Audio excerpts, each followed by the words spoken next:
All right. तो finally अभी कुछ टाइम पहले मतलब कि 3-4 महीने पहले हमें एक एनीमे देखने मिला था, मैशली मैजिक एंड मसल, और फाइनली मैंने उसको देख लिया। और मैं तो हिंदी डब के लिए रुका हुआ था, जिसे नहीं पता है इसका हिंदी डब भी अवेलेबल है, वो भी एकदम ऑफिशियल स्टाइल में। अगर तुम चाहो तो जुगाड़ करके देख सकते हो टेलीग्राम में। तो अगर एनीमे की अगर बात करें तो फिर इसकी शुरुआत वन पंच मैन और हैरी पॉटर की पैरोडी की तरह होती है, लेकिन आगे जाके तुम्हें पता चलता है कि ये उससे बढ़कर है। आई मीन यही दो सिर्फ नहीं, इस एनीमे ने और भी बहुत सारे एनीमे से इंस्पिरेशन लिया है। एनीमे की स्टार्टिंग में तुम्हें गुड फीलिंग्स आएगी, एकदम नॉस्टैल्जिक वाली फीलिंग, तुम्हें एक्साइटमेंट होएगा कि कैसे हैरी पॉटर की तरह है ये। प्लस उसके गेम भी हैरी पॉटर वाले थे, जो कि देख के अच्छा लग रहा था। जैसे कि वो ट्राई विजिट टूर्नामेंट में 3rd वाला टास्क रहता है, जिसमें भूल भुलैया के अंदर जाके तुम्हें ट्रॉफी ढूंढ के लानी पड़ती है, तभी तुम जीत पाओगे। और बिल्कुल एनीमे में भी ये ऐसा कुछ दिखाया गया है, बस थोड़े से चेंजेस रहते हैं। जैसे कि ये टास्क इन लोग का एक्चुअली में एंट्रेंस एग्जाम रहता है, जिसमें अगर तुम्हें पास होना है तो फिर भूल भुलैया से बाहर निकलो, तभी जाके तुम्हारे स्कूल में दाखिला हो पाएगा। और मैशली ज्यादा दिमाग लगाता है नहीं, वो भूल भुलैया को पार करने के लिए बीच में आने वाली सारी दीवारों को तोड़ के बाहर निकलता है। और क्या कॉमन था, हाँ क्विडिच। इस गेम का भी एक पैरोडी था एनीमे में, जिसको इन लोग डुएलो बोलते थे, लेकिन डुएलो थोड़ा सा इजी था क्विडिच से, क्योंकि इसमें सिर्फ कम समय में गोल करके स्कोर बनाना रहता है और बस। मतलब कि पहलवान से बचने की जरूरत नहीं और सुनहरी गेंद को भी पकड़ने की कोई जरूरत नहीं इसमें।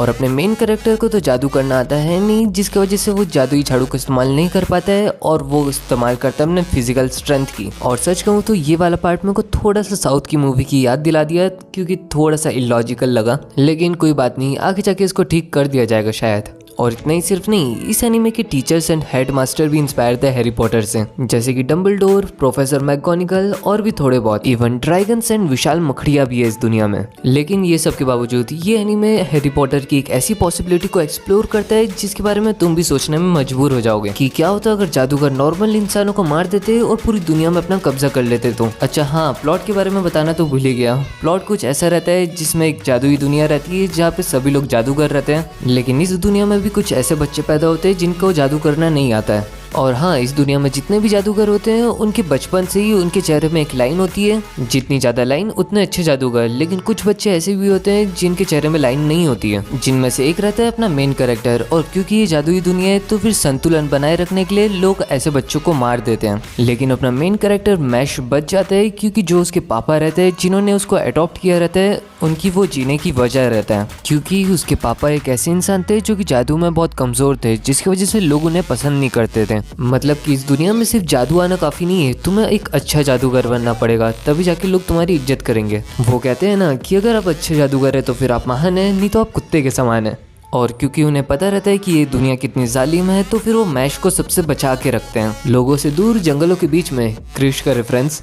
लेकिन कभी ना कभी ये बात पता चलनी ही थी कि मैश एक नॉर्मल बच्चा है, उसको मैजिक करना नहीं आता। तो फिर सबसे पहले ये बात एक highly certified magician police officer को पता चलती है, जो कि आराम से मैशली को मरवा सकता है उधर की गवर्नमेंट एंड लॉ की हेल्प से। और रीग्रो, जो कि उसके फादर है जिन्होंने उसको अडॉप्ट करा था, उनकी जिंदगी को नर्क बना सकता है। लेकिन वो ऐसा नहीं करता। वो एशली से लड़के ये बात समझ जाता है कि भले ही इसको जादू नहीं आता, लेकिन ये बड़े बड़े जादूगर को हरा सकता है, इसलिए वो मैश को एक चांस देता है, जिसमें उसको एक जादुई स्कूल में जाना रहता है और वहाँ पे जाके उसको डिवाइन मिशनरी को हासिल करना रहता है।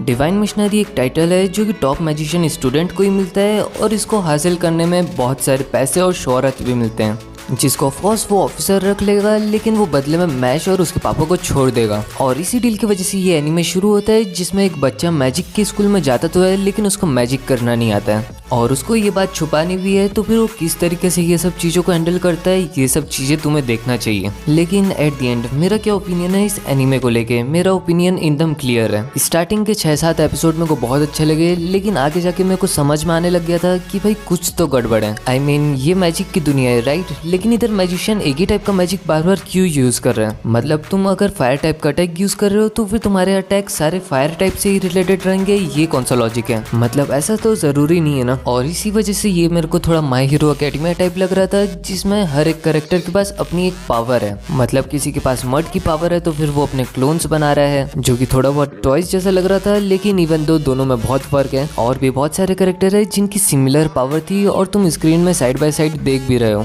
लेकिन ठीक है भाई, ये कोई ज्यादा बड़ी प्रॉब्लम है नहीं, इसको सुधारा जा सकता है।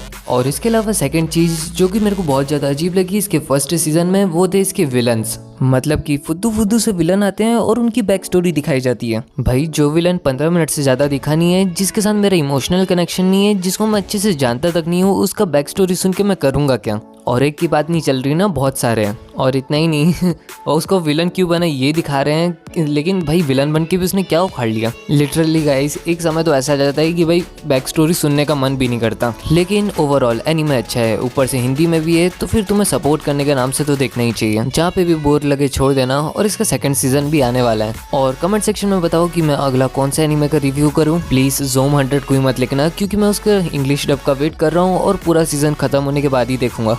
उसके अलावा जोन सा भी एनीमे बोलो मैं रिव्यू करूंगा। और चैनल पे नए हो तो फिर like share subscribe guys, we really need your help. और फिर मिलते हैं किसी और वीडियो में किसी नए टॉपिक के साथ, तब तक के लिए गुड बाय।